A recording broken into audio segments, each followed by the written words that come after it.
मन मंदिरा गजर भक्तीचा.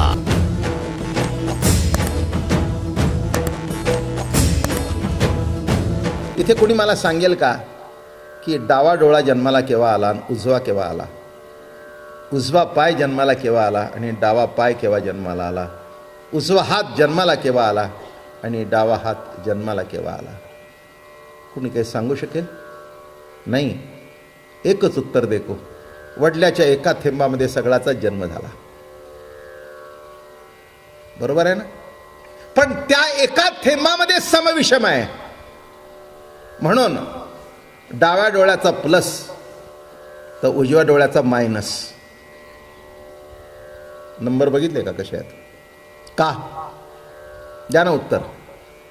दोन्ही डोळे जर बरोबर जन्माला आले, उघडताना सुद्धा दोन्ही बरोबर होतात का? पहिल्यांदा एक असा उघडला आणि एक असा उघडला. उजव्या हातात शक्ती जास्ती का आणि डाव्या हातात कमी का? सांगा उत्तर. सांगा. आहे काही? नाही. उत्तर एकच.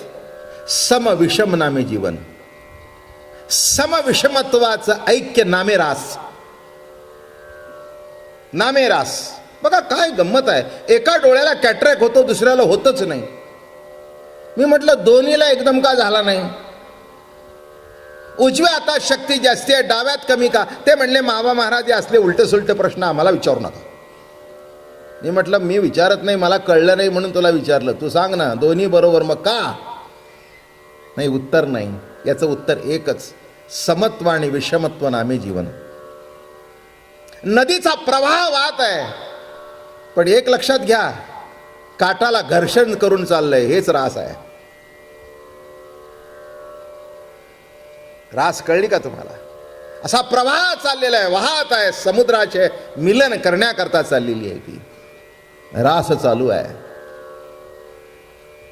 जाता जाता किती क्रीडा करते ती. जाता जाता आजूबाजूच्या शेतीला पाणी देते.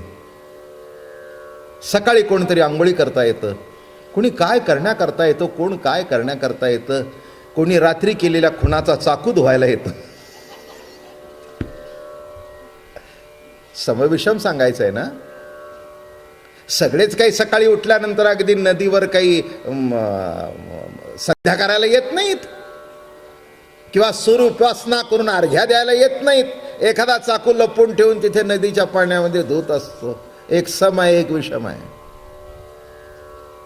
एक सम आहे, एक विषम आहे. लक्षात ठेवा. हेच जीवन आणि हाच रास. म्हणून जीवन ही एक अलौकिक अशी रास क्रीडा आहे भगवंतानी. आणि एक तुम्हाला माहिती आहे का की सर्व रास क्रीडेमध्ये प्रत्येक गोपीच्या मध्ये मध्ये कृष्ण होता, पण सेंटरचा कृष्ण एक आहे. एक एक गोपी एक एक कृष्ण. पण एक एक गोपी एक एक कृष्ण असताना सुद्धा पुढे सांगेन मी, पण सेंटरचा कृष्ण कायम होता. तसं प्रत्येक इंद्रियामध्ये दैवत असताना हृदयस्थ परमात्मा एक आहेच आहे. आजूबाजूचे फिरतायत, पण मधला नुसता बासरी वाजवत आहे, त्याच्या नादावर जग चाललंय.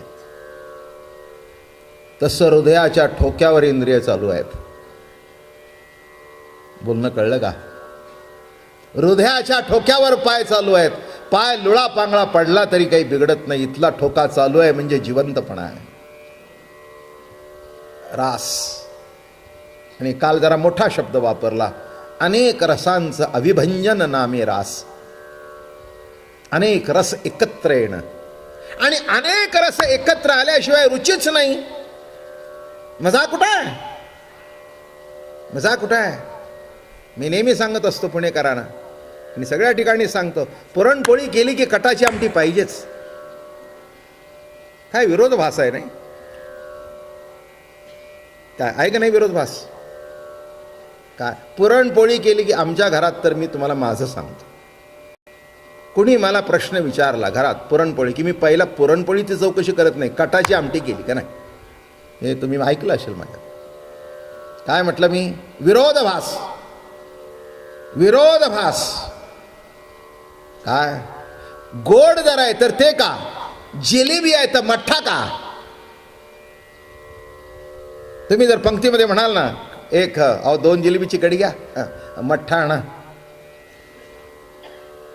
मठ्ठा आणा, मग त्या मठ्ठ्यामध्ये साधा मठ्ठा नसतो, कोथिंबीर घातलेली आहे, मिरची घातलेली आहे, आलं घातलेलं आहे बरं का, असा खमंग झालेलं ताक आहे. मग ताकाचं एक घोट आणि जिलेबीचं कडं, विरोधाभास. काय गंमत आहे नाही का? तुम्ही जीवनामध्ये सगळंच बघा, काय आश्चर्यकारक आहे सगळं. घर बांधताना सुद्धा पूर्वी आर्क बांधत असतात ना, त्या उभ्या विटा बांधतात, आडव्या करायच्या आणि आडव्या टिकण्याकरता उभ्या करायच्या, आणि उभ्यावर उभं राहतं. काय गंमत आहे. बोलणं कळलं? कसा विरोधाभासच आहे हा. असं असं बांधकाम करतात, मग असं असं करतात. आता ते लेंटल टाकतात कॉन्क्रीटचे. पूर्वी लेंटल वगैरे काही नव्हतं. मोठे मोठे आर्चिस जर पेलून धरायचे असतील तर त्या विटा अशा लागायच्या, अशा उभ्या. मी म्हटलं ही उभी विटी खाली का नाही हो, म्हणले त्याच्यामध्ये उभं राहिलं की त्या आडव्याची पावर आहे. अरे वा, विरोधाभास नाही का. सगळे जे विरोध आहे ते एकत्र. अहो तुमच्या अजून लक्षात आलं नाही, ही पंचमहाभूतं सुद्धा एकमेकाच्या विरोध आहेत. जल विरूप आहे पृथ्वी ते. जलाला अग्नी शोषण करून घेतो आहे ना.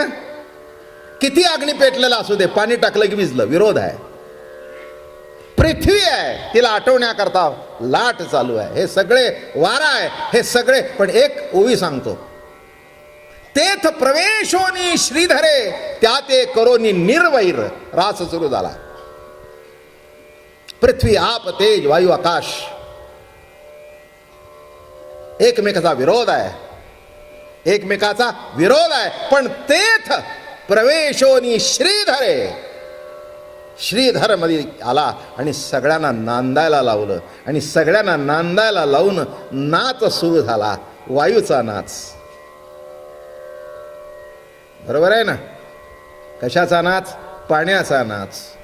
म्हणून सुरुवातीला शब्द नाहीत, नुसते ॲक्शन आहेत. म्हणून तुम्ही पहिल्यांदा बोलत नाही. लहान मूल कसं करत असतं?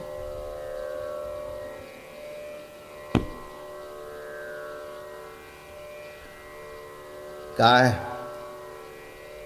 काय असतं? ॲक्शनच असते ना. लहान मुलं पहिल्यांदा काय करतात? पाय हलवतात, हात हलवतात.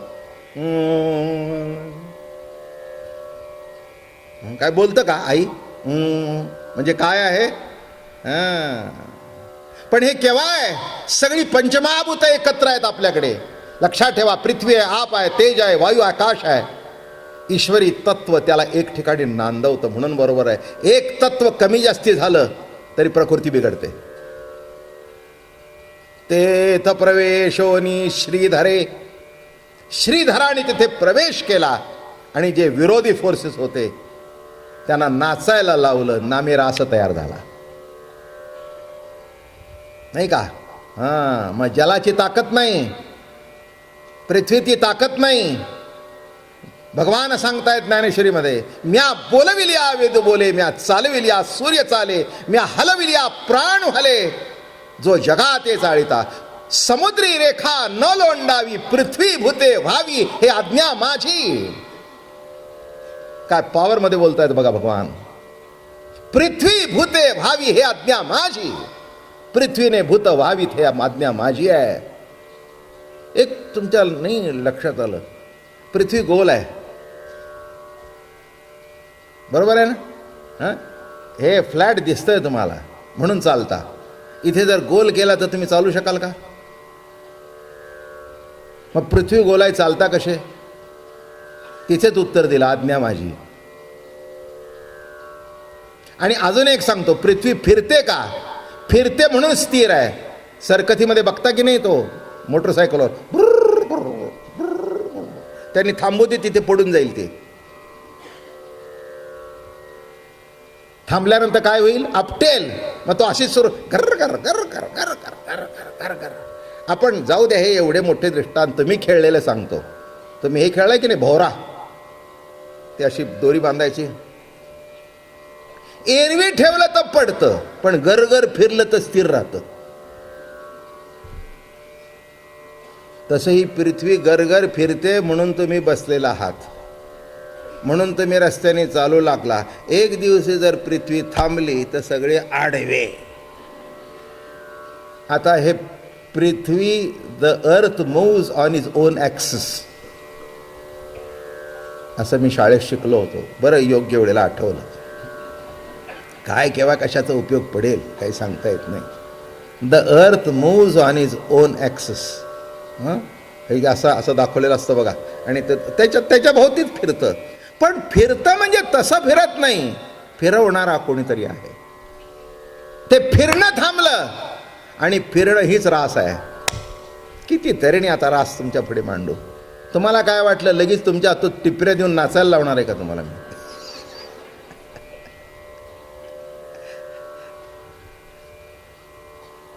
काय ते तर राहून नाचूच आपण, त्याच्यावर विशेष काय आहे. कम्मा मारा नंद जिनो लाल, मोरली सारी बजा. झालं सुरू रास. मन मंदिरा गजर भक्तीचा.